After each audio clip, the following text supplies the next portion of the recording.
আজকের বিষয় বাংলাদেশ বিষয়াবলী। টপিক: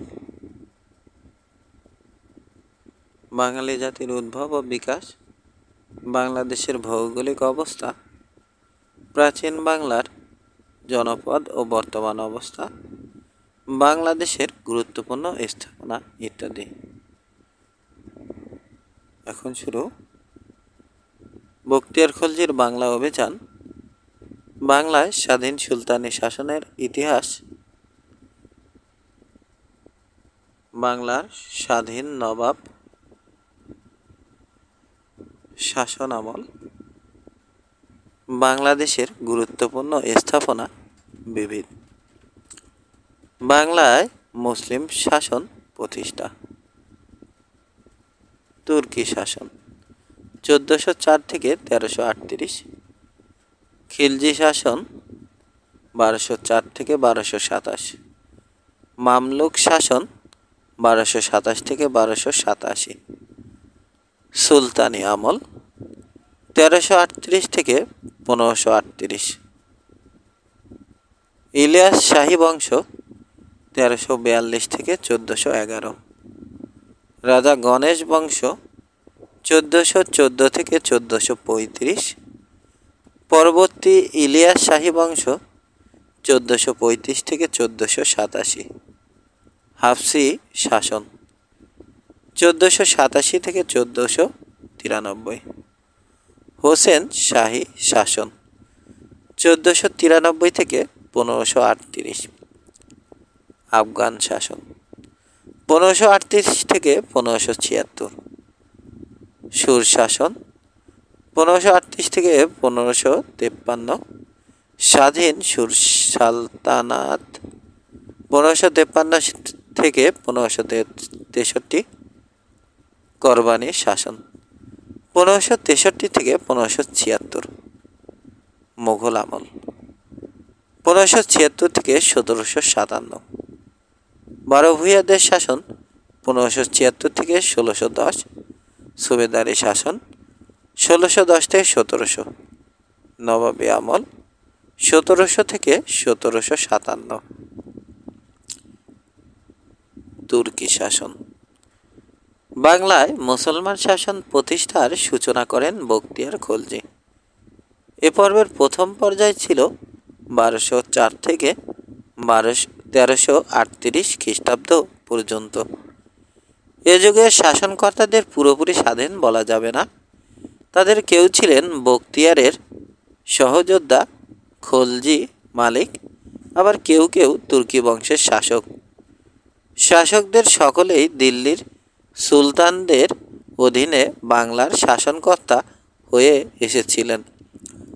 পরবর্তীকালে অনেক শাসনকর্তাই দিল্লির বিরুদ্ধে বিদ্রোহ করে স্বাধীন হতে চেয়েছেন, তবে তাদের বিদ্রোহ শেষ পর্যন্ত সফল হয়নি।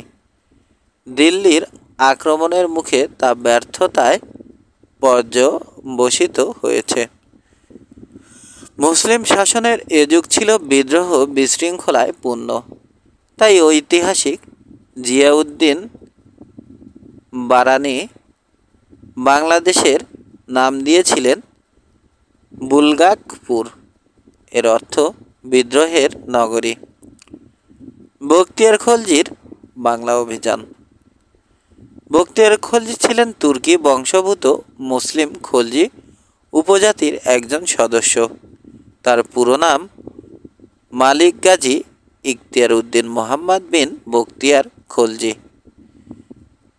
ভাগ্যান্বেষণে তিনি প্রথমে গজনির সুলতান মোহাম্মদ ঘুরি সেনাবাহিনীতে চাকরি প্রার্থী হন। গজনিতে ব্যর্থ হয়ে তিনি দিল্লিতে কুতুবউদ্দিন আইবেকের দরবারে যান। সেখানেও চাকরি পেতে ব্যর্থ হন। অতঃপর যান বদাউনে। সেখানকার শাসনকর্তা মালিক হিজবর উদ্দিন নগদ বেতনে বখতিয়ার খলজিকে সেনাবাহিনীতে চাকরি প্রদান করেন। সেখান থেকেই বখতিয়ার খলজি তার ভাগ্য উন্নয়নের চেষ্টায় সফল হন। তিনি সীমান্তবর্তী ছোট ছোট হিন্দু রাজ্য আক্রমণ করে সম্পদ বৃদ্ধি করেন এবং খলজি সম্প্রদায়ের অন্যান্য লোক তার দলভুক্ত হলে সেনা সংখ্যাও বৃদ্ধি পায়।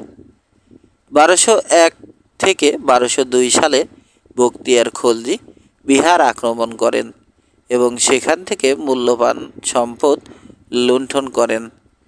1203 সালে তিনি ঝাড়খণ্ডের দুর্গম অরণ্যাঞ্চলের মধ্য দিয়ে নদিয়া আক্রমণ করেন। নদিয়া ছিল লক্ষণ সেন এর রাজধানী। মাত্র 17-18 জন ঘোড়ছওয়ার সেনা নিয়ে বখতিয়ার লক্ষণ সেনের রাজপ্রাসাদ দখল করেছিলেন। রাজা লক্ষণ সেন নৌপথে বিক্রমপুরে পালিয়ে যান, ফলে নদিয়া মুসলমানদের অধিকারে আসে। বখতিয়ার খলজি স্বল্প সময়ের জন্য নদিয়ায় অবস্থান করেন এবং পরে তিনি গৌড়ের দিকে যাত্রা করেন। 1205 সালে বিনা বাধায় গৌড় জয় করেন এবং লখনৌতি নাম দিয়ে সেখানে তার রাজধানী স্থাপন করেন।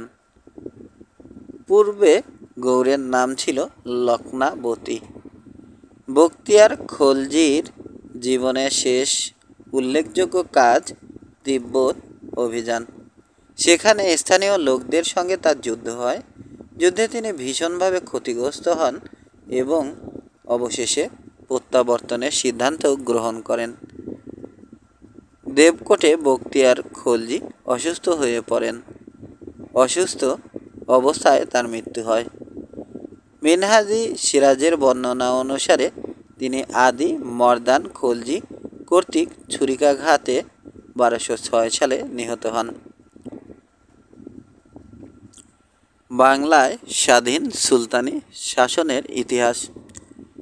দিল্লির সুলতানগণ 1338 থেকে 1538 খ্রিস্টাব্দ পর্যন্ত 200 বছর বাংলাকে তাদের অধিকারে রাখতে পারেননি। প্রথম দিকে দিল্লির সুলতানের সৈন্যবাহিনী আক্রমণ চালিয়েছে, চেষ্টা করেছে বাংলাকে নিজের অধিকারে আনার জন্য। অবশেষে সফল হতে না পেরে হাল ছেড়ে দিয়েছে। এ সময়ে বাইরের অন্য কোনো আক্রমণেরও তেমন সম্ভাবনা ছিল না, তাই বাংলার সুলতানগণ স্বাধীনভাবে এদের শাসন করতে পেরেছেন। ফখরুদ্দীন মোবারক শাহের মাধ্যমে স্বাধীনতার সূচনা হলেও ইলিয়াস শাহী বংশের সুলতানদের হাতে বাংলা প্রথম স্থিতিশীলতা লাভ করে। স্বাধীন সুলতানি আমল 1338 খ্রিস্টাব্দ থেকে 1538 খ্রিস্টাব্দ। 1338 খ্রিস্টাব্দে সোনারগাঁয়ের শাসনকর্তা বাহারাম খানের মৃত্যু হয়। বাহারাম খানের বর্মরক্ষক ছিলেন ফকরা নামের একজন রাজকর্মচারী। প্রভুর মৃত্যুর পর তিনি স্বাধীনতা ঘোষণা করেন এবং ফখরুদ্দীন মোবারক শাহ নাম নিয়ে সোনারগাঁয়ের সিংহাসনে বসেন। এভাবেই সূচনা হয় বাংলার স্বাধীন সুলতানি যুগের। দিল্লির মুহাম্মদ বিন তুগলকেরই এ সময় সুদূর বাংলার দিকে দৃষ্টি দেওয়ার সুযোগ এ সময় দৃষ্টি দেওয়ার সুযোগ ছিল না। তাই সোনারগাঁয়েও স্বাধীনতার সূচনা হলেও ধীরে ধীরে স্বাধীন অঞ্চলের সীমা বিস্তৃত হতে থাকে। পরবর্তী 200 বছর এর স্বাধীনতা কেউ কেড়ে নিতে পারেনি। একজন স্বাধীন সুলতান হিসাবে ফখরুদ্দীন নিজ নামে মুদ্রা জারি করেছিলেন। তার মুদ্রায় খোদিত তারিখ দেখে ধারণা করা যায় তিনি 1338 খ্রিস্টাব্দ থেকে 1349 খ্রিস্টাব্দ পর্যন্ত সোনারগাঁও রাজত্ব করেন। ফখরুদ্দীন মোবারক শাহ তার রাজসীমা দক্ষিণ পূর্ব দিকে কিছুটা বৃদ্ধি করেছিলেন। তিনি সর্বপ্রথম চট্টগ্রাম জয় করেন। চাঁদপুর থেকে চট্টগ্রাম পর্যন্ত একটি রাজপথ ফখরুদ্দীন মোবারক শাহ তৈরি করেছিলেন বলে জানা যায়। 1349 খ্রিস্টাব্দে সোনারগাঁও টাকশাল থেকে ইখতিয়ার উদ্দিন গাজী শাহ নামাঙ্কিত মুদ্রা জারি করা হয়। ইলিয়াস শাহী বংশ। সোনারগাঁয়ে ফখরুদ্দীন মোবারক শাহ যখন স্বাধীন সুলতান তখন লখনৌতির সিংহাসন দখল করেছিলেন সেখানকার সেনাপতি আলী মোবারক। সিংহাসনে বসে তিনি আলাউদ্দিন আলী শাহ উপাধি গ্রহণ করেন। লখনৌতে তিনিও স্বাধীন রাজ্য গড়ে তোলেন। পরে রাজধানী স্থানান্তরিত করেন পান্ডুয়ায়, বর্তমান ফিরোজাবাদ। আলী শাহ ক্ষমতায় ছিলেন 1342 খ্রিস্টাব্দ পর্যন্ত। তার দুধ ভাই ছিলেন হাজী ইলিয়াস। তিনি আলী শাহকে পরাজিত ও নিহত করে শামসুদ্দিন ইলিয়াস শাহ নাম নিয়ে বাংলায় একটি রাজবংশ প্রতিষ্ঠা করেন। এই রাজবংশের নাম ইলিয়াস শাহী বংশ। এরপর ইলিয়াস শাহের বংশধরগণ অনেক দিন বাংলা শাসন করেন। মাঝখানে কিছুদিনের জন্য হিন্দু রাজত্বের উত্থান ঘটেছিল। 1342 খ্রিস্টাব্দে ফিরোজাবাদের সিংহাসন অধিকারের মাধ্যমে ইলিয়াস শাহ উত্তর ও উত্তর পশ্চিম বাংলার অধিপতি হন। সোনারগাঁও ও সাতগাঁও তখনও তার শাসনের বাইরে ছিল। ইলিয়াস শাহের স্বপ্ন সমগ্র বাংলার অধিপতি হওয়া। তিনি প্রথম দৃষ্টি দেন পশ্চিম বাংলার দিকে। 1346 খ্রিস্টাব্দের পূর্বে সাতগাঁও তার অধিকারে আসে। 1350 খ্রিস্টাব্দে নেপাল আক্রমণ করে বহু ধনরত্ন হস্তগত করা হয়। এ সময় তিনি ত্রিহুত বা উত্তর বিহারের কিছু অংশ জয় করে বহু ধনরত্ন হস্তগত করেন। উড়িষ্যাও তার অধিকারে আসে।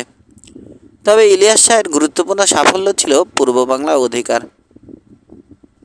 ইখতিয়ার উদ্দিন গাজী শাহ 1352 খ্রিস্টাব্দে সোনারগাঁও ও ইলিয়াস শাহের হাতে পরাজিত হন। সোনারগাঁও দখলের মাধ্যমে সমগ্র বাংলার অধিকার সম্পন্ন হয়। তাই বলা হয় 1338 খ্রিস্টাব্দে ফখরুদ্দীন মোবারক শাহ বাংলার স্বাধীনতার সূচনা করলেও প্রকৃত স্বাধীনতা প্রতিষ্ঠা করেন ইলিয়াস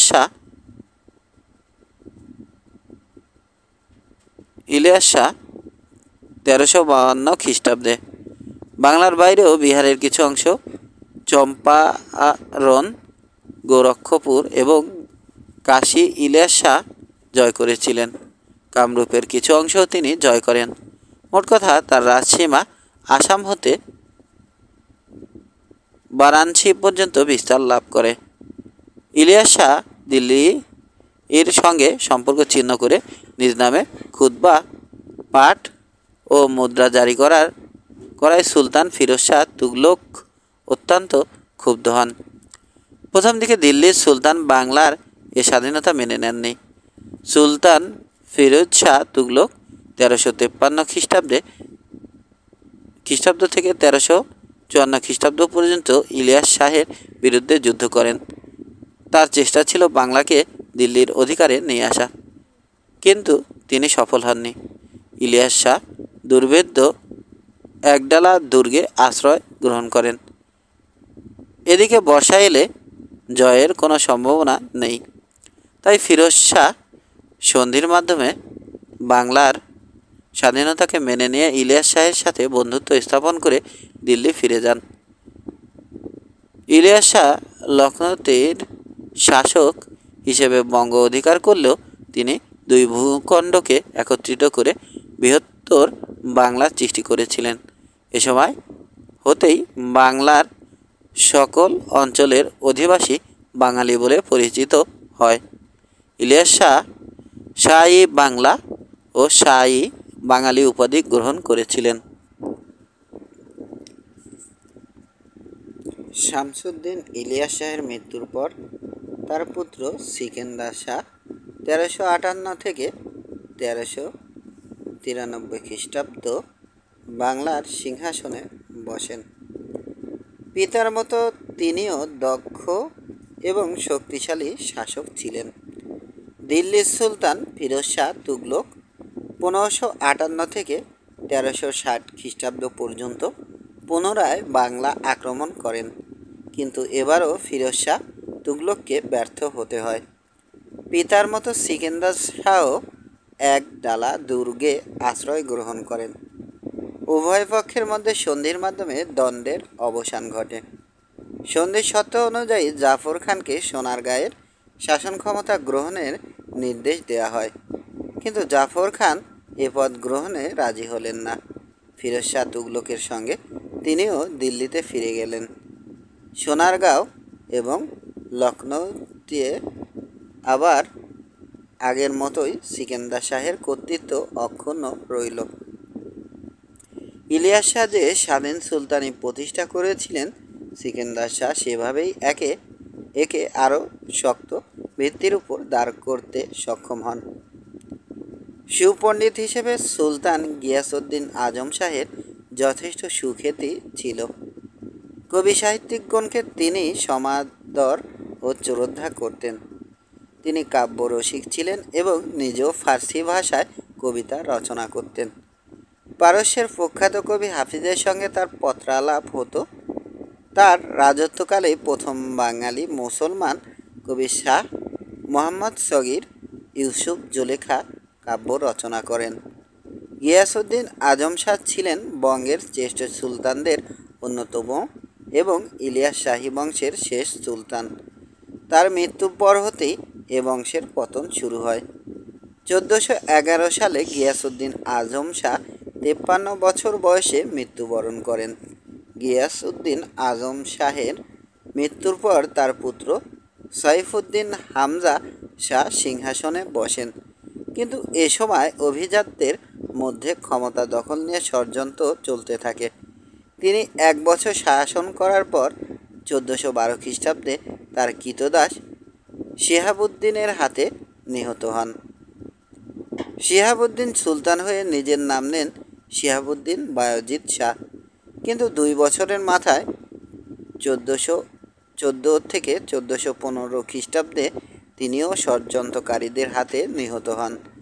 এরপর অল্প সময়ের জন্য রাজা গণেশ ক্ষমতায় আসেন। রাজা গণেশ ও হাফসি শাসন সাধারণভাবে বলা হয়ে থাকে বাংলার ইতিহাসের 200 বছর 1338 থেকে 1538 খ্রিস্টাব্দ মুসলমান সুলতানদের স্বাধীন রাজত্বের যুগ। তথাপি এ 200 বছরের মাঝামাঝি অল্প সময়ের জন্য কিছুটা বিরতি ছিল। রাজনৈতিক টালমাটাল পরিস্থিতির সুযোগে হিন্দু অভিজাত রাজা গণেশ বাংলার ক্ষমতা দখল করেন, তবে এটি ছিল খুব অল্প কিছু সময়ের জন্য। এরপর পুনরায় ইলিয়াস শাহী বংশের শাসন চলতে থাকে। পরবর্তী ইলিয়াস শাহী বংশের শাসন। শামসুদ্দিন আহমদ শাহ 1436 সালে মৃত্যুবরণ করেন। তার মৃত্যুর পর তার হত্যাকারী ক্রীতদাস নাসিব খান বাংলার সিংহাসনে বসেন। আহমদ শাহকে হত্যা করার ব্যাপারে যে সকল অভিজাতবর্গ নাসির খানকে ইন্ধন দেন, তারা নাসির খানের সিংহাসনে আরোহণকে খুশি মনে গ্রহণ করতে পারলেন না। সম্ভবত ক্রীতদাসের আধিপত্যকে তারা অপমানজনক মনে করেছিলেন, তাই তারা ঐক্যবদ্ধ হয়ে নাসির খানকে হত্যা করেন। 1459 খ্রিস্টাব্দে নাসিরউদ্দিন মাহমুদ শাহ মৃত্যুবরণ করেন। এরপর তার পুত্র রুকনউদ্দিন বরকত শাহ বাংলার সিংহাসনে বসেন। পিতার রাজত্বকাল থেকেই বরবক শাহ শাসক হিসেবে দক্ষতার পরিচয় দিয়েছিলেন। তখন তিনি ছিলেন সাতগাঁওয়ের শাসনকর্তা। তার রাজত্বকালে বাংলার রাজ্যসীমা অনেক বৃদ্ধি পায়। বরবক শাহের সহিত কামরূপ রাজ্যের সংঘর্ষের কথা জানা যায়, কিন্তু ফলাফল কী হয়েছিল তা সঠিক বলা যায় না। গঙ্গা নদীর উত্তরাংশ তার সাম্রাজ্যভুক্ত ছিল। ভাগলপুর তার শাসনকালে মুসলমান সাম্রাজ্যের অধীনে আসে, কিন্তু মুঙ্গেরের পশ্চিমে অবস্থিত জেলাগুলো জৌনপুরের শাসনকর্তা মাহমুদ সার্কির অধীনে ছিল। তার সময়ে এ অঞ্চল জয় করা হয় বলে মনে হয়। চট্টগ্রামের কর্তৃত্ব নিয়ে গোলযোগ ছিল। বরবক শাহের রাজত্বকালের প্রথম দিকে ইহা আরাকান সাম্রাজ্যের অধীনে ছিল, কিন্তু শেষ দিকে বরবক শাহ ইহা পুনরুদ্ধার করেন। যশোর ও খুলনা তার অধিকারে ছিল। তিনি দক্ষিণ দিকেও তার রাজ্য বিস্তৃত করেছিলেন। 1474 খ্রিস্টাব্দে বরবক শাহ পরলোক গমন করেন। পরে তার পুত্র শামসুদ্দিন আবু জাফর ইউসুফ শাহ 1474 থেকে 1481 খ্রিস্টাব্দ বাংলার সুলতান হন। পিতা ও পিতামহের গড়া বিশাল সাম্রাজ্য তার সময় অক্ষুণ্ণ ছিল। তার রাজ্য পশ্চিমে উড়িষ্যা এবং পূর্বে সিলেট পর্যন্ত বিস্তৃত ছিল। ইলিয়াস শাহী বংশের শেষ শাসক ছিলেন সুলতান জালালউদ্দিন ফতেহ শাহ। তিনি 1487 সালে মারা যান। এরপর ইলিয়াস শাহী বংশের শাসনের সমাপ্তি ঘটে এবং হাফসি শাসন শুরু হয়। হাফসি শাসন 1487 থেকে 1493 খ্রিস্টাব্দ। বাংলার হাফসি শাসন মাত্র 6 বছর 1487 থেকে 1493 স্থায়ী ছিল। এ সময় এদেশের ইতিহাস ছিল অন্যায়, অবিচার, বিদ্রোহ, ষড়যন্ত্র আর হতাশায় পরিপূর্ণ। এ সময়ে 4 জন হাফসি সুলতানের মধ্যে 3 জন হাফসি সুলতানকেই হত্যা করা হয়। হাফসি নেতা সুলতান শাহজাদা বরবক শাহ উপাধি নিয়ে প্রথম বাংলার ক্ষমতায় বসেন। কয়েক মাসের মধ্যেই তিনি হাফসি সেনাপতি মালিক আন্দিলের হাতে নিহত হন। মালিক আন্দিল সাইফুদ্দিন ফিরোজ শাহ উপাধি নিয়ে সিংহাসনে বসেন। একমাত্র তার 3 বছরের রাজত্বকালের 1487 থেকে 1490 খ্রিস্টাব্দ ইতিহাসই কিছুটা গৌরবময় ছিল। তার মৃত্যুর পর ক্ষমতায় আসেন দ্বিতীয় নাসির উদ্দিন মাহমুদ শাহ।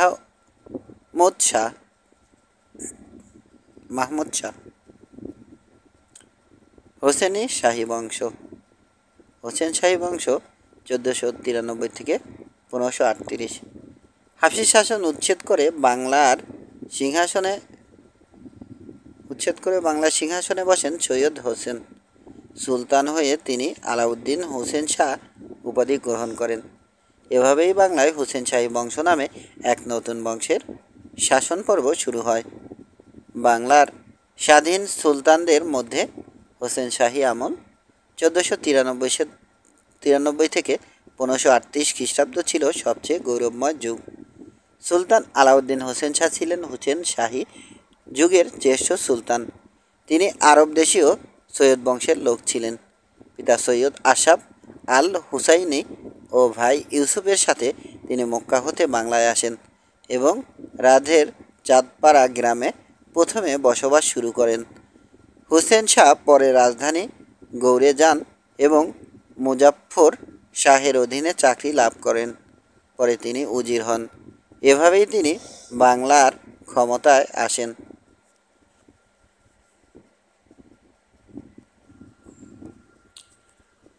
তিনি আরাকানিদের চট্টগ্রাম থেকে বিতাড়িত করেন। এ সময়ে দিল্লির সুলতান সিকান্দার লোদি বাংলা আক্রমণ করলে তিনি তা প্রতিহত করেন। একমাত্র আসাম অভিযানে তিনি সফল হতে পারেননি। তার বিশাল রাজ্যে সব রকম নিরাপত্তা বিধানে হোসেন শাহ সফল হয়েছিলেন। তিনি দীর্ঘ 26 বছর 1493 থেকে 1519 খ্রিস্টাব্দ রাজত্ব করেন। এ সুদীর্ঘ সময় সাফল্যের সাথে রাজ্য পরিচালনা করে এ মহান সুলতান 1519 খ্রিস্টাব্দে মৃত্যুবরণ করেন। তার মৃত্যুর পর ক্ষমতা আরোহণ করেন তারই পুত্র নাসির উদ্দিন নুসরাত শাহ, যিনি 1533 পর্যন্ত পিতার দেখানো পথ ধরে শাসনকার্য পরিচালনা করেন।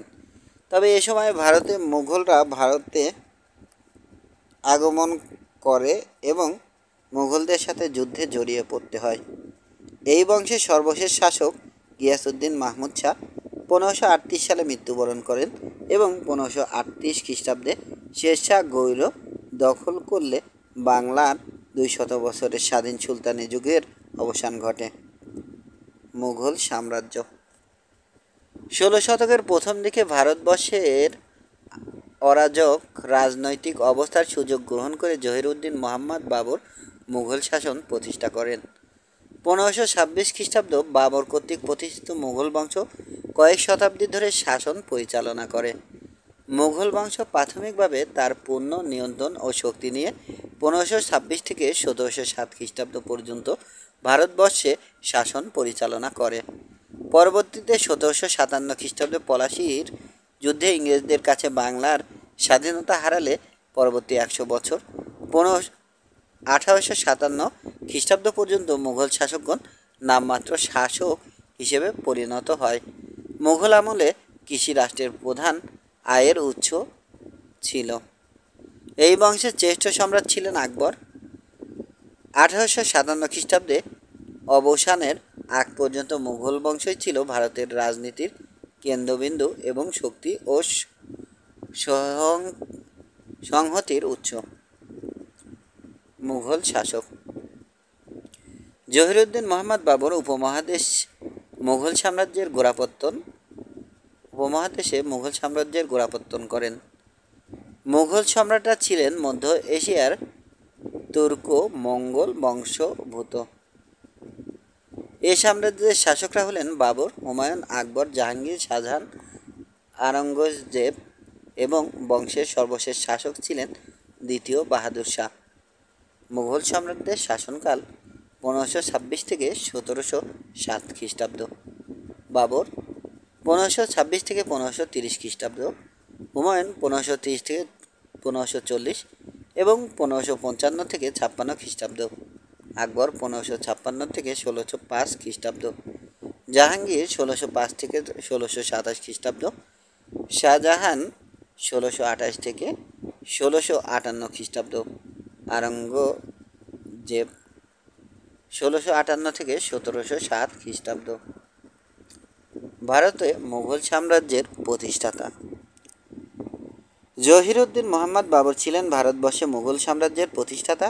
তিনি 1483 খ্রিস্টাব্দে মধ্য এশিয়ার তুর্কিস্তানের এক ক্ষুদ্র রাজ্য ফারগানায় জন্মগ্রহণ করেন। বাবরের পিতা ওমর শেখ মির্জা ছিলেন দুর্ধর্ষ সমর নেতা, তৈমুরের বংশধর এবং ফারগানা নামক ক্ষুদ্র রাজ্যের অধিপতি।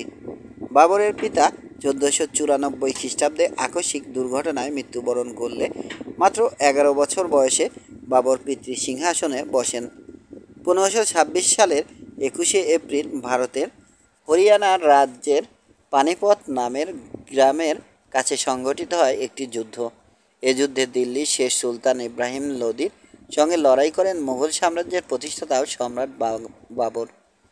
এ যুদ্ধের মাধ্যমে ভারতে আদি মধ্যযুগের অবসান ঘটে এবং সূচনা ঘটে আধুনিক কালের। জহিরুদ্দিন মোহাম্মদ বাবর ভারতে মুঘল বংশের প্রতিষ্ঠাতা। পিতার দিক থেকে আমির তৈমুর এবং মায়ের দিক থেকে চেঙ্গিস খানের সঙ্গে সম্পর্কযুক্ত। 1483 খ্রিস্টাব্দে বাবর তুর্কিস্তানের খোকন্দে জন্মগ্রহণ করেন। তার পিতা ওমর শেখ মির্জা ফরগানার অধিপতি ছিলেন। 1494 খ্রিস্টাব্দে পিতার মৃত্যুর পর বাবর অল্প বয়সে ক্ষমতা লাভ করেন। তুজুক ই বাবরি জহিরুদ্দিন মোহাম্মদ বাবরের আত্মজীবনীমূলক গ্রন্থ। বারবার রাজ্যহারা হয়ে তিনি মধ্য এশিয়া ত্যাগ করেন এবং 1504 খ্রিস্টাব্দে কাবুল দখল করেন। 1508 খ্রিস্টাব্দে তিনি বাদশাহ উপাধি গ্রহণ করেন। 1511 খ্রিস্টাব্দের মধ্যে বাবর প্রায় সমগ্র মধ্য এশিয়ার শাসকে পরিণত হন। উজবেকগণ কর্তৃক বিতাড়িত হয়ে তিনি 1514 খ্রিস্টাব্দে কাবুলে ফিরে আসেন।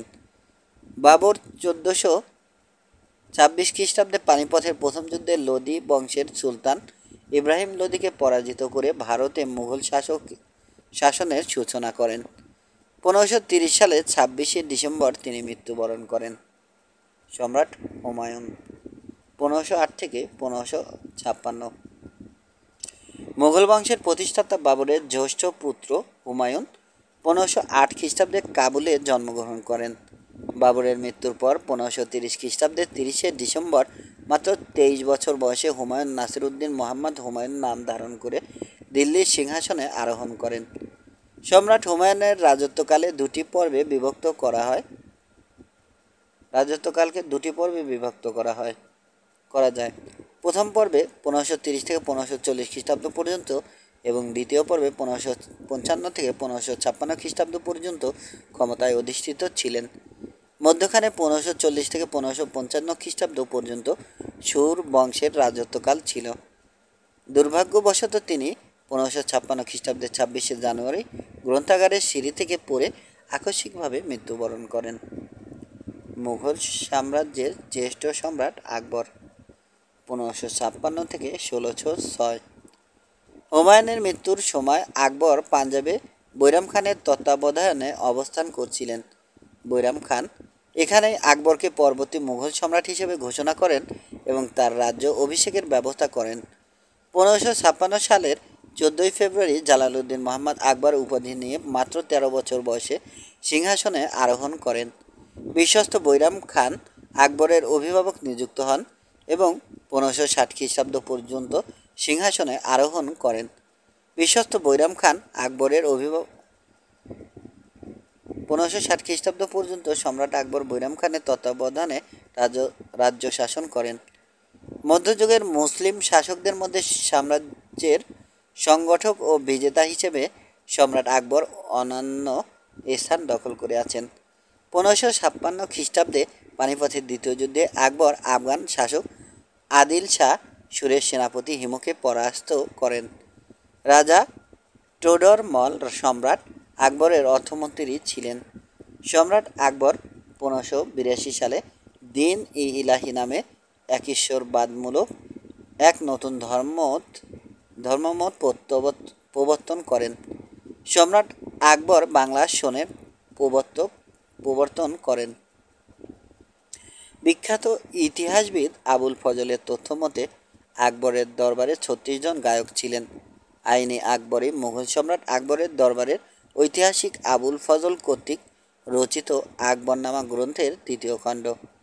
সম্রাট আকবরের শাসনামলে বাংলার 12 ভূঁইয়ার অভ্যুত্থান ঘটে। ভারতের সর্বকালের সর্বশ্রেষ্ঠ সঙ্গীতজ্ঞ তানসেন সম্রাট আকবরের দরবারের সবচেয়ে প্রতিভাবান বুদ্ধিজীবী এবং শিল্পী ছিলেন।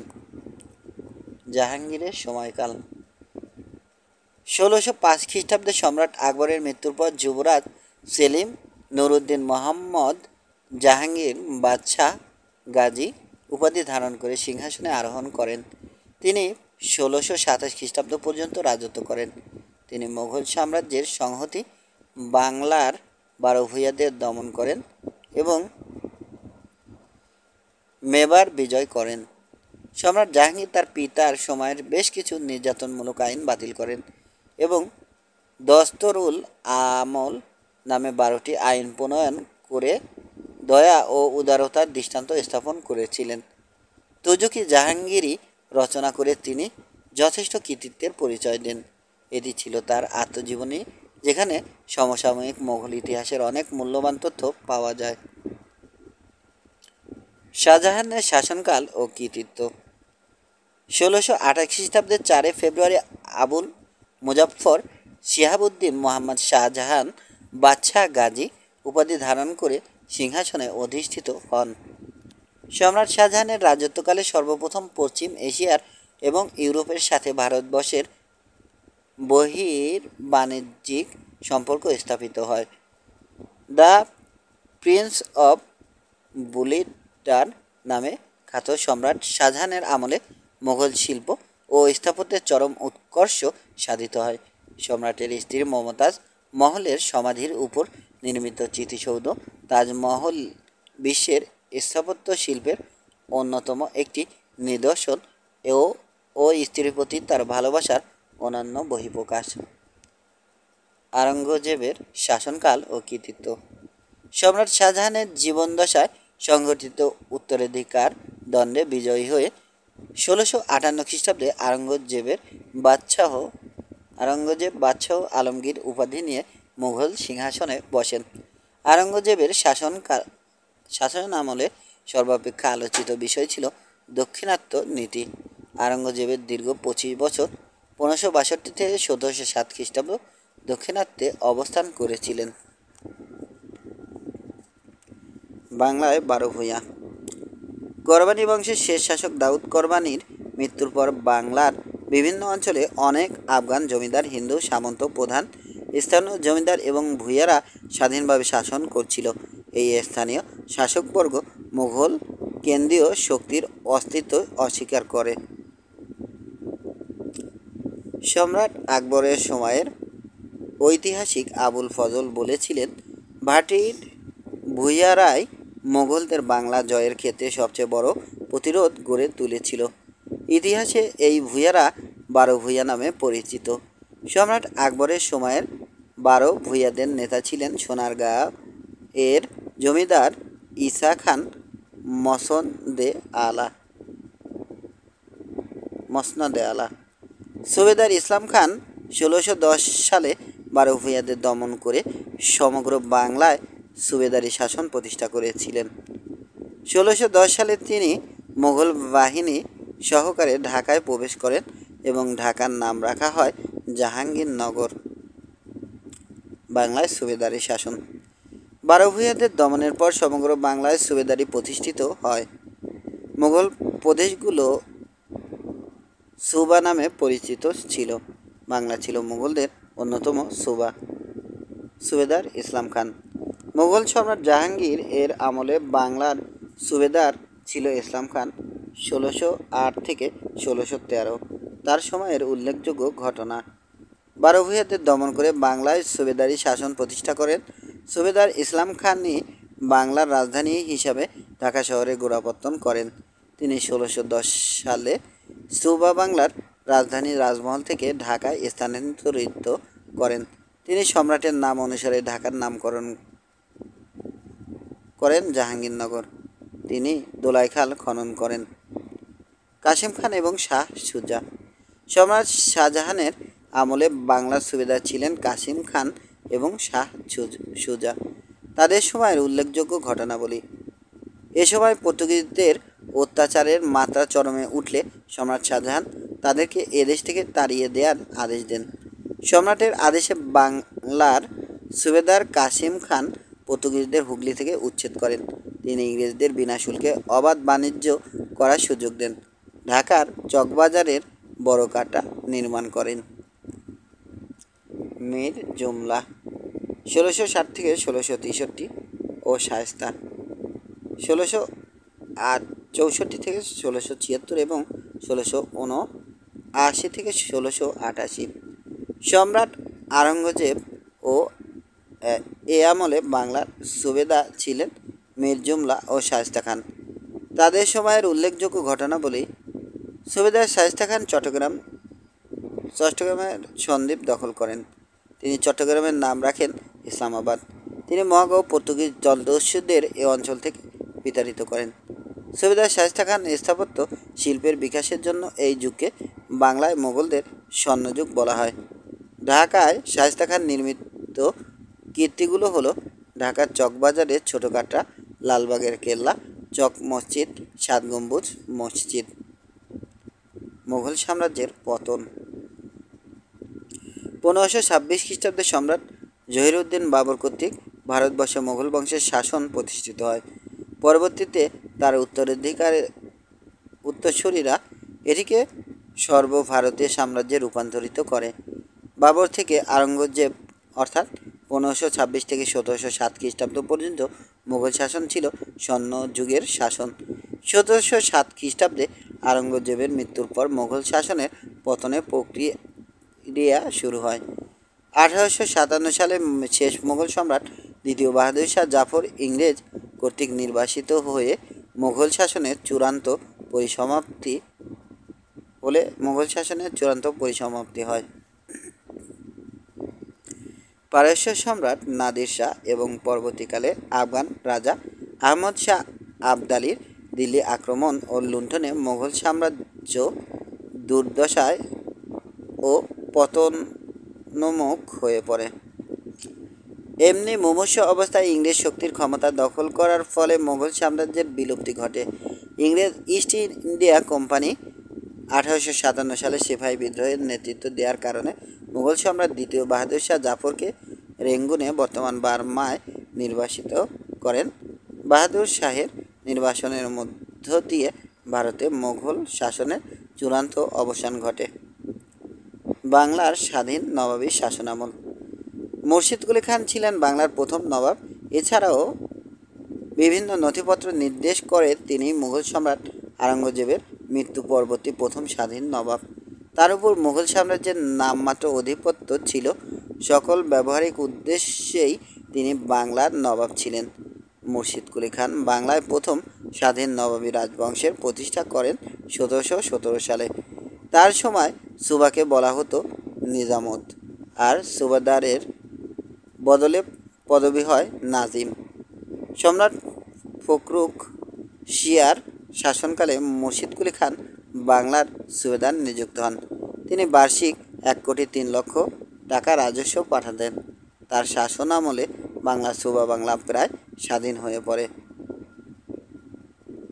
মুর্শিদ কুলি জাফর খান 1703 থেকে 1727, সুজাউদ্দিন 1727 থেকে 1739, সরফরাজ খান 1739 থেকে 1740, আলিবর্দী খান 1740 থেকে 1756, সিরাজউদ্দৌলা 1756 থেকে 1757।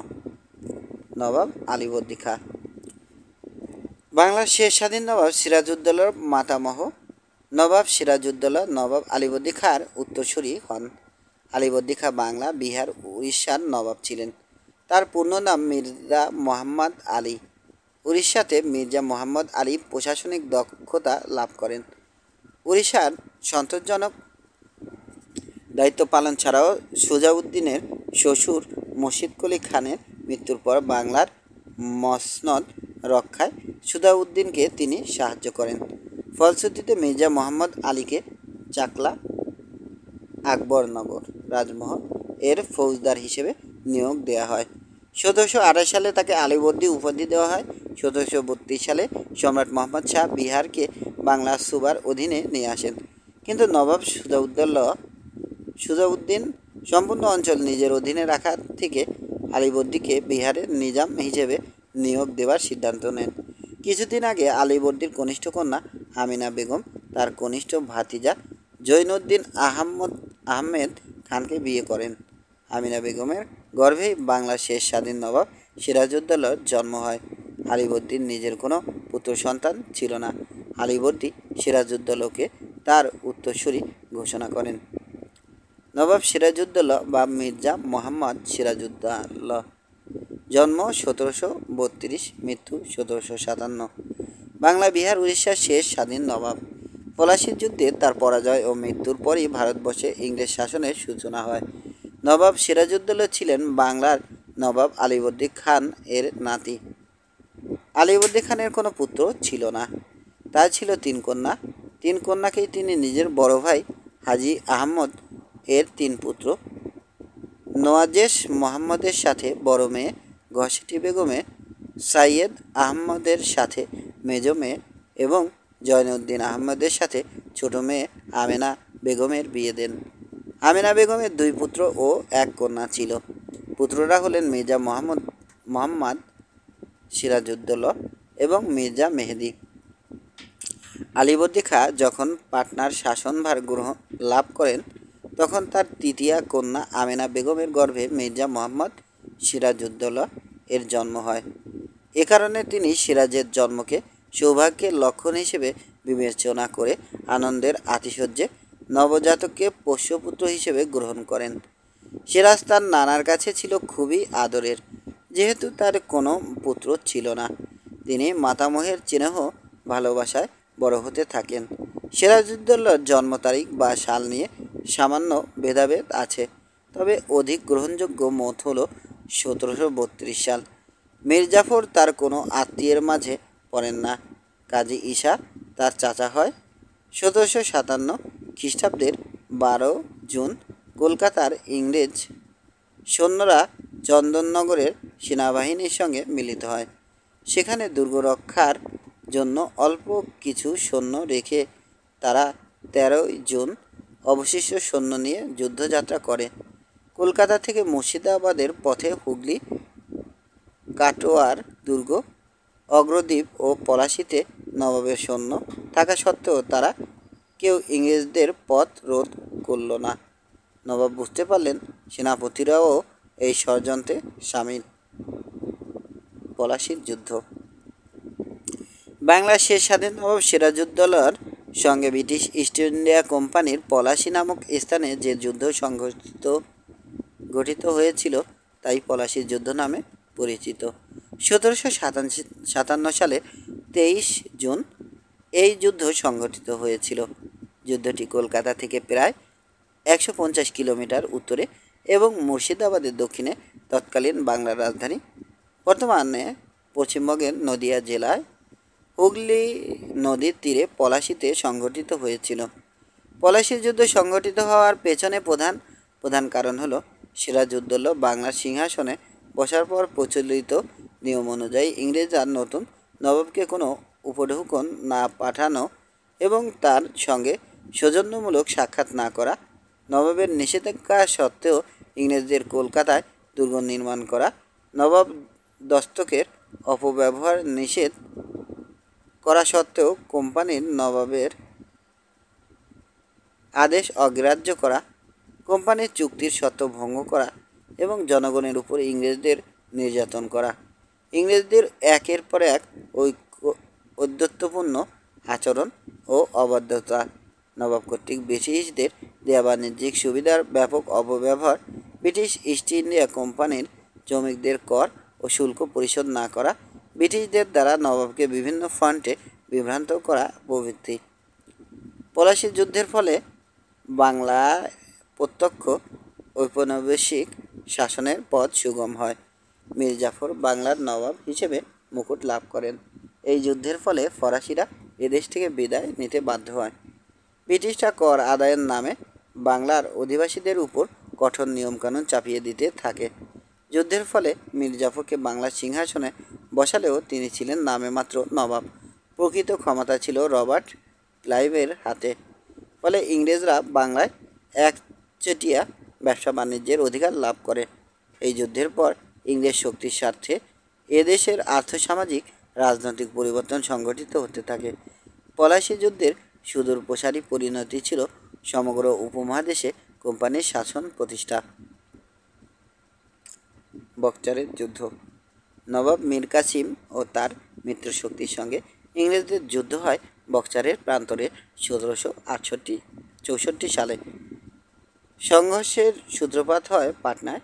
সেখানে এক ইংরেজ কর্মকর্তা ও নবাব পরস্পরকে উত্তেজিত করে নিজেদের ধৈর্যচ্যুতি ঘটান।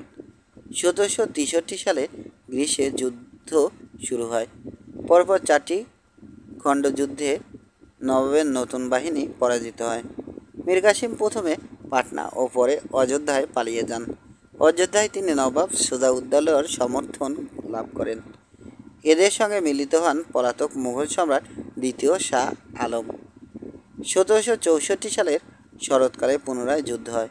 22 অক্টোবর বিহারের বক্সার নামক স্থানে সংঘটিত এ যুদ্ধে ইংরেজরা জয়লাভ করে। বাদশাহ দ্বিতীয় শাহ আলম পুনরায় ইংরেজ শিবিরে আশ্রয় নেন। সিরাজউদ্দৌলা রোহিলাখণ্ডে পালিয়ে যান এবং অযোধ্যা ইংরেজ বাহিনীর পদানত হয়। মীর কাসিম নিরুদ্দেশ হন এবং এরপর তার সম্পর্কে আর কিছু জানা যায়নি। বকচার ছিল একটি চূড়ান্ত যুদ্ধ। এই যুদ্ধের পর বাংলা ইংরেজ কোম্পানির শাসনের অধীনে আবদ্ধ হয়। এতদিন পর্যন্ত ইংরেজরা ছিল ক্ষমতার ভাগাভাগি ও সুযোগ সুবিধা আদায়ের জন্য শাসকের প্রতিদ্বন্দ্বী এবং তাদের ক্ষমতা লাভ ছিল নিতান্তই আকস্মিক ও অনিশ্চিত। বকচারের যুদ্ধের পর ইংরেজদের ক্ষমতা হয়ে ওঠে অপ্রতিরোধ্য এবং তারা রাজকীয় স্বীকৃতি লাভের কাছাকাছি এসে পৌঁছে। এ যুদ্ধের পর অযোধ্যার ভাগ্য কোম্পানির অনুকম্পার উপর নির্ভরশীল হয়ে পড়ে এবং বাংলায় ব্রিটিশদের চূড়ান্ত কর্তৃত্ব প্রতিষ্ঠার পথ সুগম হয়। বাংলার নবাব তার অভ্যন্তরীণ ও বৈদেশিক নিরাপত্তার জন্য ইংরেজদের উপর নির্ভরশীল হয়ে পড়েন।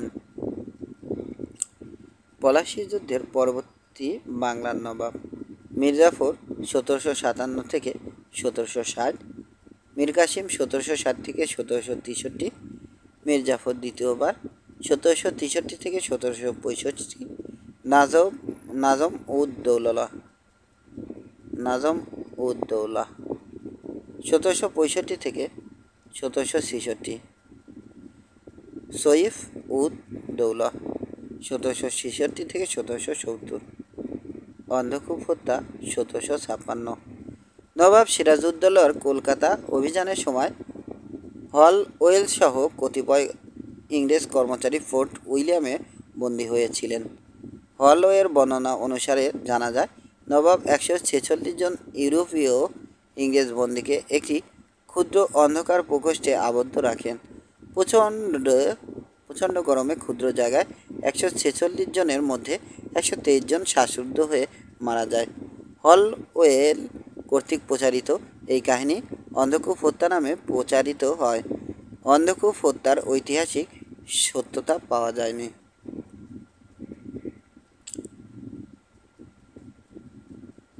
এক কথায় গুরুত্বপূর্ণ কিছু প্রশ্ন ও উত্তর। এক নজরে মুঘল আমল। বাংলায় মুঘল শাসন। গ্রন্থাগারে সিঁড়ি হতে পড়ে মারা যান সম্রাট হুমায়ুন। মুঘল সম্রাটদের মধ্যে শ্রেষ্ঠ ছিলেন সম্রাট আকবর। জিজিরা কর রহিত করেন সম্রাট আকবর। আকবরনামা গ্রন্থের রচয়িতা আবুল ফজল। বাংলাকে জান্নাতাবাদ বলে ঘোষণা দেন সম্রাট হুমায়ুন। সম্রাট আকবর বাংলা বিজয় করেন 1776 সালে। আকবর দিল্লির সিংহাসনে বসেন 13 বছর বয়সে। দ্বীন-ই-ইলাহি ধর্মের প্রচারক সম্রাট আকবর। সম্রাট আকবরের আমলে সমগ্র বাংলা যে নামে পরিচিত ছিল, সুবাহ-ই বাংলা। সম্রাট আকবরের রাজস্ব মন্ত্রী ছিলেন টোডর মল।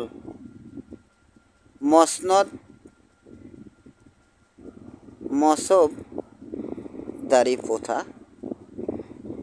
প্রচলন করেন সম্রাট আকবর।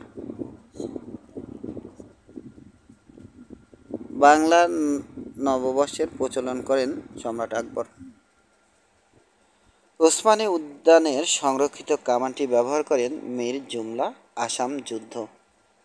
প্রিন্স অফ বুলডার্স নামে পরিচিত সম্রাট শাহজাহান। ভারতের তোতা পাখি খ্যাত আমির খসরু। বুলবুল ই হিন্দ নামে খ্যাত তানসেন আকবরের সভাসদ। সম্রাট শাহজাহান নির্মাণ করেন তাজমহল, আগ্রার জামে মসজিদ ও সালমার উদ্যান। বাংলাদেশকে ভারতের শস্য ভাণ্ডার বলেন বার্নিয়ার। পানিপথের 3টি যুদ্ধ। পানিপথ ভারতের হরিয়ানা রাজ্যের যমুনা নদীর তীরে অবস্থিত। দিল্লি হতে এর দূরত্ব 90 কিমি। এখানে 3টি যুদ্ধ সংঘটিত হয়। প্রথম যুদ্ধ 1526, বাবর আর লোদি। ভারতবর্ষে মুঘল সাম্রাজ্যের গোড়াপত্তন। দ্বিতীয় যুদ্ধ 1556, বৈরাম খান এবং হিমু। বাংলায় মুঘল সাম্রাজ্যের গোড়াপত্তন। তৃতীয় 1761, আরদালি বারচাট মারাঠা। ভারতবর্ষের মুসলিম সাম্রাজ্যের বিস্তার। শেরশাহ। পাট্টা ও কবুলিয়ত প্রথার প্রত্যাবর্তন করেন শেরশাহ। সোনারগাঁও থেকে লাহোর পর্যন্ত গ্র্যান্ড ট্রাঙ্ক রোড নির্মাণ করেন শেরশাহ। ভারতীয় উপমহাদেশে সর্বপ্রথম রূপার মুদ্রা ও ঘোড়ার ডাক প্রচলন করেন শেরশাহ। হোসেন শাহী শাসন। বাংলার স্বাধীন সুলতানি আমল 200 বছর, 1338 থেকে 1538। বাংলার স্বাধীন সুলতানি যুগের অবসান হয় 1538 সালে। হোসেন শাহী যুগের সর্বশ্রেষ্ঠ সুলতান আলাউদ্দিন হোসেন শাহকে বাংলার আকবর বলা হয় আলাউদ্দিন হোসেন শাহ।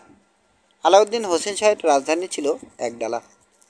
গৌড়ের ছোট সোনা মসজিদ নির্মাণ করেন আলাউদ্দিন হোসেন শাহ। গৌড়ের বড় সোনা মসজিদ ও কদম রসুল মসজিদের নির্মাতা নুসরত শাহ। বাংলায় প্রকৃত স্বাধীনতা প্রতিষ্ঠা করেন ইলিয়াস শাহ। পারস্য সম্রাট নাদির শাহ ভারতবর্ষ আক্রমণ করেন 1739 সালে। ভারতবর্ষের কোহিনূর মণি ও ময়ূরসিংহাসন লুণ্ঠন করেন নাদির শাহ। বাংলায় সুবেদারি ও নবাবী শাসন। ইসলাম খান বাংলার সুবেদারি শাসন প্রতিষ্ঠা করেছিলেন ১৬১০ সালে। বাংলার রাজধানী ঢাকা স্থাপনের সময় মুঘল সুবেদার ছিলেন ইসলাম খান।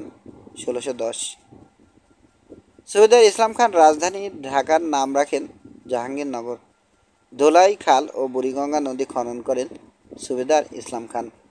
ঢাকা সর্বপ্রথম রাজধানীর মর্যাদা লাভ করে ১৬১০ সালে। বাংলার রাজধানী ঢাকা থেকে মুর্শিদাবাদে স্থানান্তর করেন মুর্শিদ কুলি খান। বাংলায় নবাবী শাসনের প্রতিষ্ঠাতা মুর্শিদ কুলি খান। বাংলায় স্বাধীন নবাবী আমলের সূচনা করেন আলীবর্দী খান। ঢাকায় রাজধানী স্থানান্তর করার পূর্বে বাংলার রাজধানী ছিল মুর্শিদাবাদ। চট্টগ্রামের নাম ইসলামাবাদ রাখেন শায়েস্তা খান। ঢাকার বিখ্যাত ছোট কাটরা নির্মাণ করেন শায়েস্তা খান। বাংলার ইতিহাসে একই সাথে সুবেদার ও দেওয়ান পদে বহাল ছিলেন মুর্শিদ কুলি খান। সুবেদার আমলে প্রথম বাংলায় ভূমি জরিপের ব্যবস্থা করেন মুর্শিদ কুলি খান। বাংলার শেষ স্বাধীন নবাব ছিলেন নবাব সিরাজউদ্দৌলা। পলাশির যুদ্ধ নবাব সিরাজউদ্দৌলা ও ইস্ট ইন্ডিয়া কোম্পানির মধ্যে ১৭৫৭ সালের ২৩শে জুন যে যুদ্ধ সংঘটিত হয়েছিল তাই পলাশির যুদ্ধ নামে পরিচিত। এ যুদ্ধ ৮ ঘন্টার মতো স্থায়ী ছিল। প্রধান সেনাপতি মীর জাফরের বিশ্বাসঘাতকতার কারণে নবাব সিরাজউদ্দৌলা কোম্পানি কর্তৃক পরাজিত হন। এ যুদ্ধের রাজনৈতিক ফলাফল ছিল সুদূর প্রসারী ও ধ্বংসাত্মক। এর ফলে বাংলায় ব্রিটিশ শাসনের ভিত্তি প্রতিষ্ঠিত হয়। উল্লেখ্য ১৭৫৭ খ্রিস্টাব্দে ২৩ জুন ভাগীরথী নদীর তীরে পলাশির আমবাগানে নবাব সিরাজউদ্দৌলার সঙ্গে ইংরেজ সেনাপতি রবার্ট ক্লাইভের যুদ্ধ হয়। এই যুদ্ধে নবাবের পক্ষে ছিলেন দেশপ্রেমিক মীর মদন মোহনলাল এবং ফরাসি সেনাপতি সিনফ্রে। নবাবের পক্ষে সৈন্যসংখ্যা ছিল প্রায় ৬৫,০০০। ইস্ট ইন্ডিয়া কোম্পানির পক্ষে ছিল মাত্র ৩,০০০। যে তার সব ধরনের সুযোগ সুবিধার পরও নবাব পরাজিত হন তার সেনাপতি মীর জাফরের বিশ্বাসঘাতকতার কারণে। সিরাজউদ্দৌলার পরাজয় ও মৃত্যু বাংলায় প্রত্যক্ষ ঔপনিবেশিক শাসনের পথ সুগম করে। যুদ্ধের ফলে মীর জাফরকে বাংলার সিংহাসনে বসালেও প্রকৃত ক্ষমতা ছিল রবার্ট ক্লাইভের হাতে। ইংরেজরা বাংলায় একচেটিয়া ব্যবসা বাণিজ্যের সুযোগ পায়, অপরদিকে ফরাসিরা এদেশ ছাড়তে বাধ্য হয়। এভাবেই এ যুদ্ধে বাংলা তথা ভারতের স্বাধীনতা ভূলুণ্ঠিত হয়। বাংলাদেশের গুরুত্বপূর্ণ স্থাপনা। ৬০ গম্বুজ মসজিদ। বাংলা সালতানাতের স্বনামধন্য মুসলমান সাধক ও শাসক খান জাহান আলী ১৪৫৯ সালে প্রতিষ্ঠা করেছিলেন এই মসজিদটি। ১৯৮৫ সালে ইউনেস্কো ওয়ার্ল্ড হেরিটেজ সাইট হিসেবে মনোনীত হওয়া এই দর্শনীয় স্থানটি মসজিদের শহর বাগেরহাটের সমৃদ্ধ স্থাপত্যকর্মের এক উজ্জ্বল দৃষ্টান্ত। মসজিদের অসাধারণ কাঠামোতে ৭টি গম্বুজ, ৭টি পাথরের স্তম্ভ এবং জটিল পোড়ামাটির অলঙ্করণ রয়েছে। আহসান মঞ্জিল। ঢাকার কুমারটুলি এলাকায় অবস্থিত আহসান মঞ্জিল পুরান ঢাকার সবচেয়ে জনপ্রিয় ঐতিহ্যবাহী স্থান। পিঙ্ক প্যালেস বা গোলাপি প্রাসাদ নামে পরিচিত এই মহামান্বিত প্রাসাদটি বানানো হয়েছিল ১৮৭২ সালে। ব্রিটিশ ঔপনিবেশিক আমলে ঢাকার নবাবদের সরকারি বাসভবন হিসেবে ব্যবহার করা হতো এটি। আহসান মঞ্জিল ব্রিটিশ বিরোধী আন্দোলন এবং ১৯০৫ সালে বঙ্গভঙ্গ সহ উল্লেখযোগ্য সব ঐতিহাসিক ঘটনার সাক্ষী। ১৯৯২ সাল থেকে নবাবদের জীবনধারার এই বিরাট সংগ্রহশালাটি জাদুঘর হিসেবে দর্শনার্থীদের জন্য উন্মুক্ত করে দেওয়া হয়। পানামা নগর। নারায়ণগঞ্জের সোনারগাঁয়ের এই ঐতিহাসিক নগরটি ২১ শতকের যে কোনো পরিব্রাজককে এক নিমেষে নিয়ে যেতে পারে ১৩শ শতাব্দীতে। বাংলা সালতানাত এবং মুঘল আমলের বাণিজ্য কেন্দ্র ছিল এটি। এছাড়াও অসামান্য স্থাপনায় মোড়া এই শহরটি আরও অনেক সম্প্রদায়ের উত্থান পতন দেখেছে। জাতীয় সংসদ ভবন। ঢাকার শেরেবাংলা নগরে অবস্থিত জাতীয় সংসদ ভবন বাংলাদেশের যাবতীয় আইন প্রণয়ন সংক্রান্ত কার্যাবলীর প্রাণকেন্দ্র। আধুনিক সময়ের এই বিশ্বমানের স্থাপনাটি বিশ্ব দরবারে বাংলাদেশের প্রতীক হয়ে আছে। 1982 সালে নির্মিত এই দৈত্যাকার ভবনটির নকশা করেছিলেন বিখ্যাত আমেরিকান স্থপতি লুই ক্যান। বাংলাদেশের ইতিহাসে অত্যন্ত তাৎপর্য সম্বলিত এই ভবনটি দেশের স্বাধীনতা ও গণতান্ত্রিক আদর্শের প্রতীক। লালবাগ কেল্লা। পুরান ঢাকার লালবাগে অবস্থিত লালবাগ কেল্লাকে সর্বপ্রথম ডাকা হতো আরঙ্গবাদ দুর্গ হিসেবে। 1678 সালে মুঘল সম্রাট আওরঙ্গজেবের পুত্র প্রিন্স মোহাম্মদ আজম প্রতিষ্ঠা করেছিলেন এই দুর্গটি। খুব অল্প সময়ের জন্য শাসক হিসেবে থাকা এই মুঘল সম্রাট বাংলায় অবস্থান করেছিলেন 15 মাস। বাবা আওরঙ্গজেবের নির্দেশে রাজপুত্র আজম কেল্লা নির্মাণ কাজে ইস্তফা দিয়ে বাংলা থেকে প্রস্থান করেন। এ সময় দুর্গের নির্মাণ কাজের দায়িত্ব গ্রহণ করেন শায়েস্তা খান। লালবাগ কেল্লা 1857 সালে সিপাহী বিদ্রোহ এবং বিংশ শতকের গোড়ার দিকে ব্রিটিশ বিরোধী আন্দোলনসহ বেশ কিছু ঐতিহাসিক ঘটনার সাক্ষী হয়ে আছে। বড় কাটরা, ছোট কাটরা। পুরান ঢাকায় অবস্থিত এই কমপ্লেক্সটি দুটি ঐতিহাসিক সরাইখানার সমন্বয়ে গঠিত। বড় কাটরা মুঘল রাজপুত্র শাহ সুজা বানিয়েছিলেন 1644 সালে ভ্রমণ বণিকদের জন্য একটি বাসস্থান হিসেবে, আর ছোট কাটরা নির্মাণ করেছিলেন শায়েস্তা খান 1663 সালে, যা পরিচালনা করা হতো বড় কাটরাইয়ের একটি ছোট সংস্করণ হিসেবে। ছোট সোনা মসজিদ। এই চিত্তাকর্ষক স্থাপনাটি নির্মিত হয়েছিল বাংলার সুলতান আলাউদ্দিন হোসেন শাহের শাসনামলে 1493 থেকে 1519 সালের মধ্যে। চাঁপাইনবাবগঞ্জ জেলায় অবস্থিত এই মসজিদটি বাংলাদেশের একটি স্থাপত্য রত্ন। এতে রয়েছে বাংলা এবং তুর্কি স্থাপত্য শৈলীর এক আশ্চর্য সংমিশ্রণ। নিদেনপক্ষে এর জটিল পোড়ামাটির অলঙ্করণ, সূক্ষ্ম মেহরাব এবং অন্যান্য ইটের নকশা তারই চিহ্ন বহন করে। কান্তাজির মন্দির। দিনাজপুর জেলায় অবস্থিত এই মহামান্বিত পোড়ামাটির হিন্দু মন্দিরটির আরও একটি নাম আছে, তা হল কান্তনগর মন্দির। 1800 শতকের শেষের দিকে তৎকালীন স্থানীয় শাসক মহারাজা প্রাণনাথ এর ভিত্তিপ্রস্তর স্থাপন করেন। মন্দিরের সম্পূর্ণ নির্মাণ কাজটি সম্পন্ন হয় 1722 সালে তার পুত্র মহারাজা রামনাথের শাসনামলে। বাঘা মসজিদ। রাজশাহীর বাঘা শহরটি আয়তনে অনেক ছোট হলেও এর প্রাণকেন্দ্রে অবস্থিত এই মসজিদটি ইতিহাসে এক বিরাট স্থান দখল করে আছে। 1523 খ্রিস্টাব্দে হোসেন শাহী বংশের একজন শাসক সুলতান নুসরাত শাহের শাসনামলে এটি নির্মিত হয়। মসজিদটি তার জটিল ফুল ও জ্যামিতিক নকশা মিশ্রিত চিত্রাকর্ষক পোড়ামাটির অলঙ্করণের জন্য সুপরিচিত।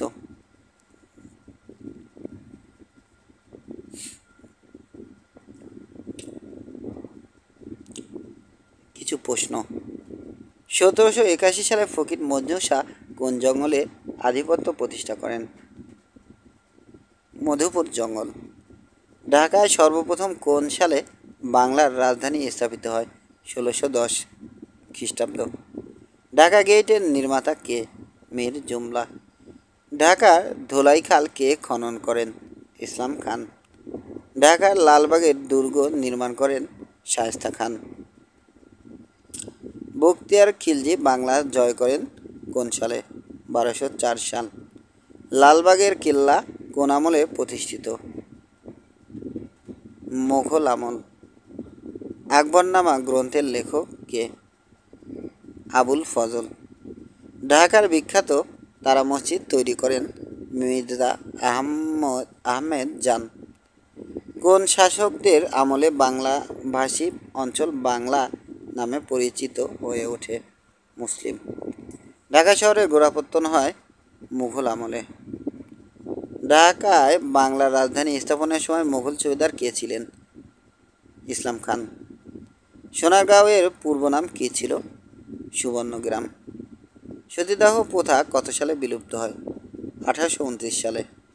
নিচের কোন পর্যটক সোনারগাঁও এসেছিলেন? Ibn Battuta. কোন মুঘল সম্রাট বাংলার নাম দেন জান্নাতাবাদ? হুমায়ুন। বিখ্যাত ষাট গম্বুজ মসজিদ কোন জেলায় অবস্থিত? বাগেরহাট। বাংলার প্রথম স্বাধীন সালতানাতের প্রথম রাজধানী ছিল সোনারগাঁও।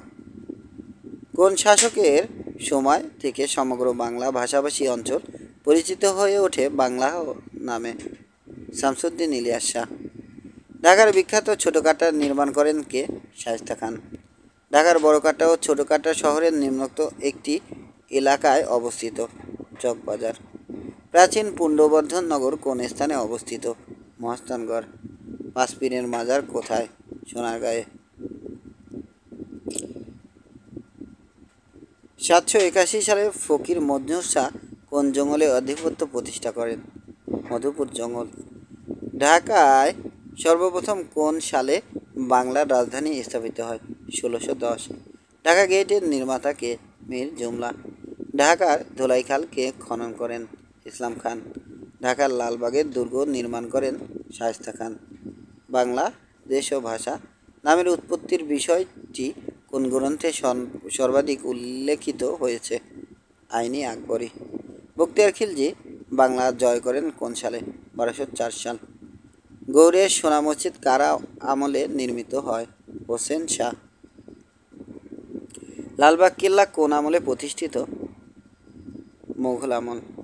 আকবরনামা গ্রন্থের লেখক কে? আবুল ফজল।